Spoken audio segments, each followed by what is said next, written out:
आज का ये जो सेशन है, इस सेशन के अंदर हम लोग सीखने वाले हैं working of half wave and full wave rectifier simulation का इस्तेमाल करके। तो चलिए जल्दी से आज का सेशन शुरू करते हैं।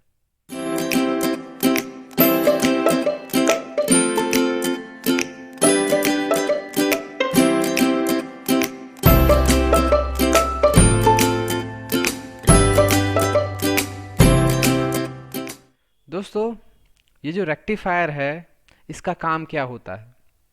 बेसिकली रेक्टिफायर का काम होता है एसी को डीसी में कन्वर्ट करना। एसी को डीसी में कन्वर्ट करना।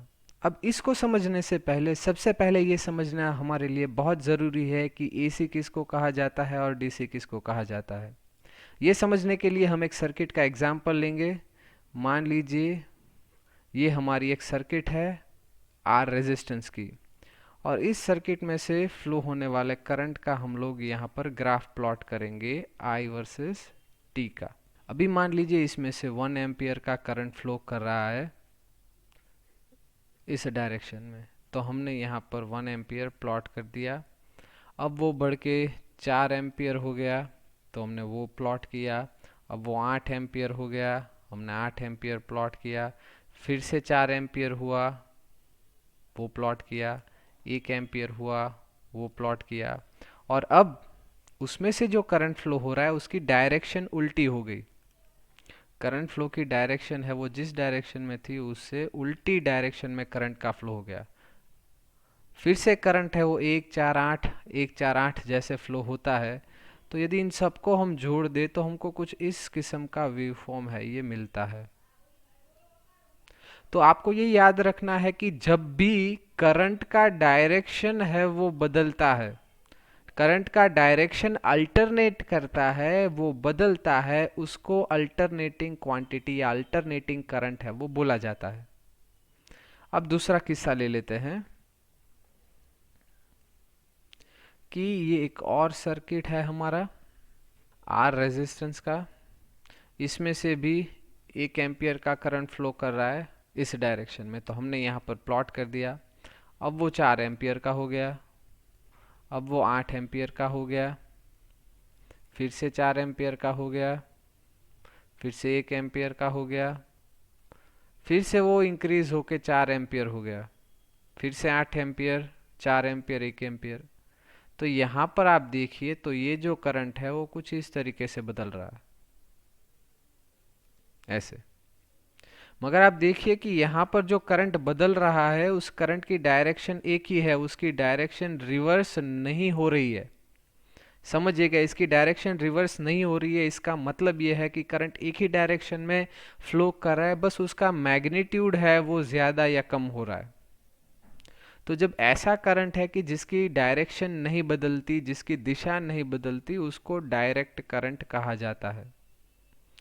तो अल्टरनेटिंग करंट और डायरेक्ट करंट में यही फ़र्क होता है कि जिस करंट की डायरेक्शन बदलती है उसको अल्टरनेटिंग करंट कहा जाता है, और जिस करंट की डायरेक्शन नहीं बदलती उसको डायरेक्ट करंट या तो फिर डीसी करंट कहा जाता है।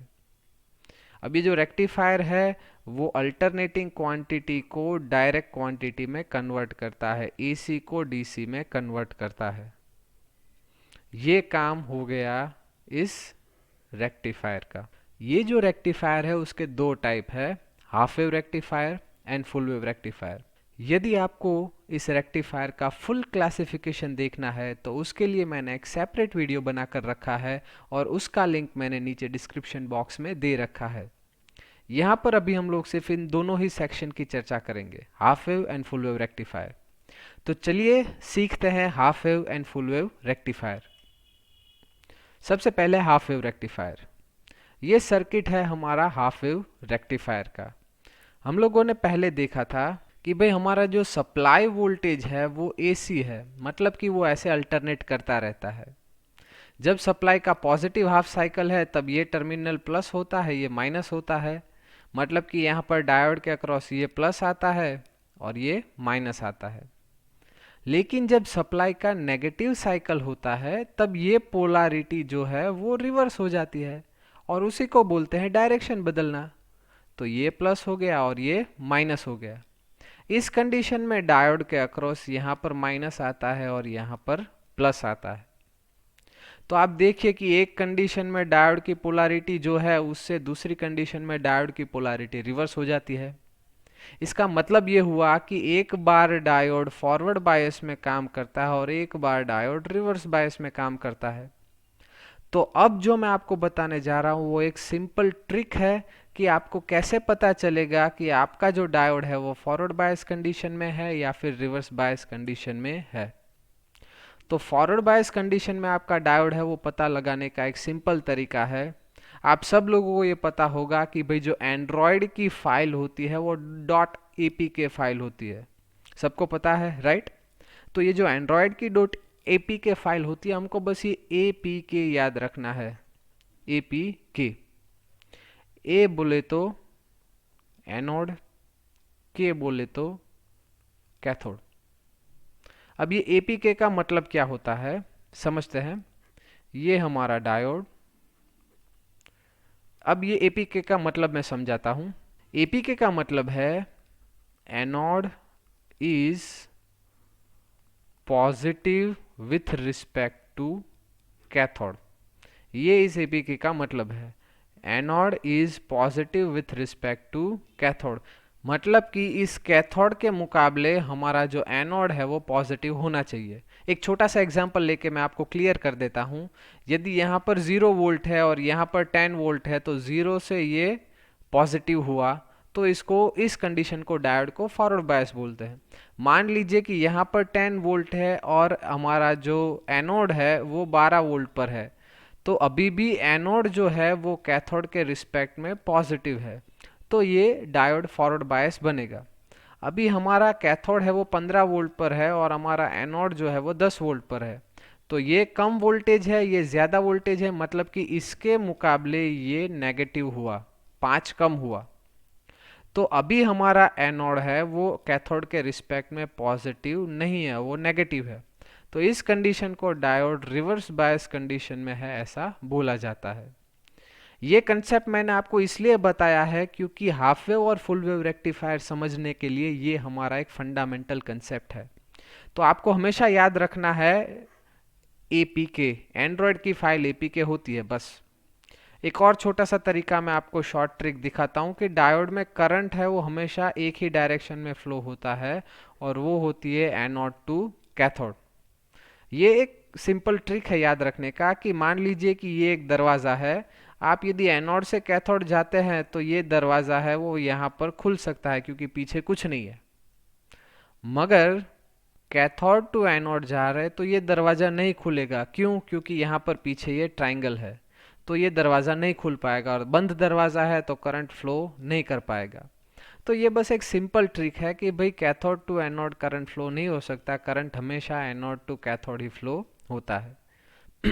तो चलिए, अब हमारे पास जो बेसिक इंफॉर्मेशन चाहिए थी वो रेडी है और अब हम चलते हैं सीधा सिमुलेशन की ओर। अभी आप यहाँ पर स्क्रीन पर जो देख रहे हैं ये सर्किट है हमारा हाफ वेव रेक्टिफायर का सर्किट। ये ओसिलोस्कोप है जिसको हमने यहाँ पर सप्लाई के साथ लगाया है क्योंकि हम सप्लाई के वेवफॉर्म देखना चाहते हैं, और ये दूसरा ओसिलोस्कोप है जिसको हमने यहाँ पर लोड रेजिस्टेंस के साथ लगाया है क्योंकि हम आउटपुट के वेवफॉर्म भी देखना चाहते हैं। अब हम इस सिमुलेशन को रन करते हैं और समझते हैं हाफ वेव रेक्टिफायर का वर्किंग। ये है हमारा सप्लाई का वेवफॉर्म, वीएस सप्लाई का वेवफॉर्म ये है, और ये हमारा जो लोड रेजिस्टेंस है उसके अक्रॉस के वोल्टेज। अब समझते हैं इसका वर्किंग। ये है हमारे सप्लाई का पॉजिटिव साइकिल और ये है सप्लाई का नेगेटिव साइकिल। तो यहाँ से शुरुआत करते हैं। जब हमारे सप्लाई का पॉजिटिव साइकिल है तब ये टर्मिनल हमारा प्लस बनता है और ये टर्मिनल माइनस बनता है।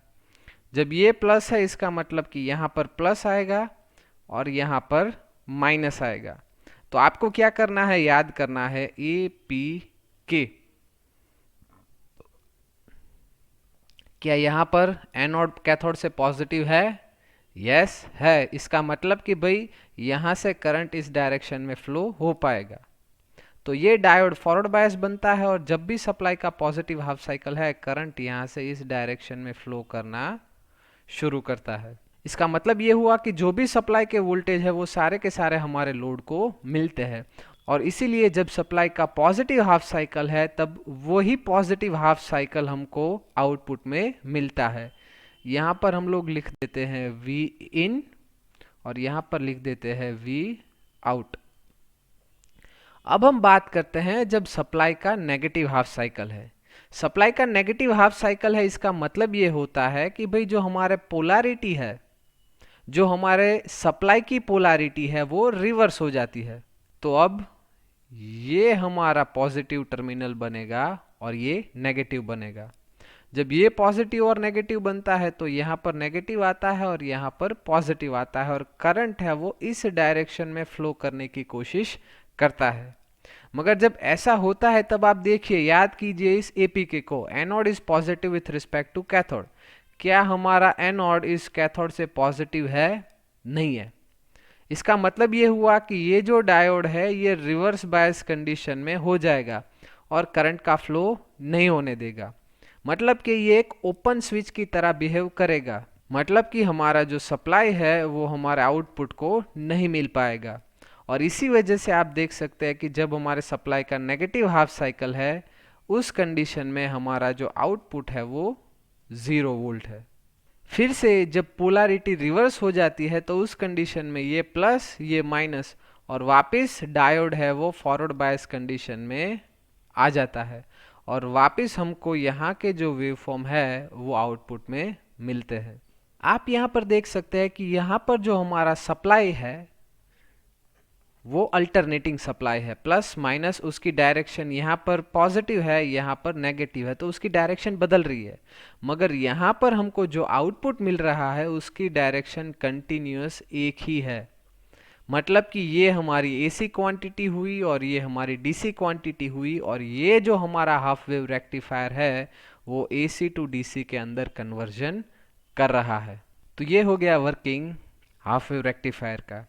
चलिए अब हम देखते हैं working of full wave rectifier. यहाँ पर ये जो सर्किट आपको दिख रही है ये सर्किट है full wave mid point type rectifier. ये इसकी मेन पावर सर्किट है। ये दोनों ओसिलोस्कोप इनपुट वोल्टेज देखने के लिए और यहाँ पर ये है आउटपुट वोल्टेज देखने के लिए। तो चलिए देखते हैं कि ये फुल वेव रेक्टिफायर कैसे काम करता है। इसको थोड़ा जूम कर लेते हैं और अब इस सर्किट को हम रन करेंगे। हमने इसको रन कर दिया है, अब स्टॉप कर देते हैं।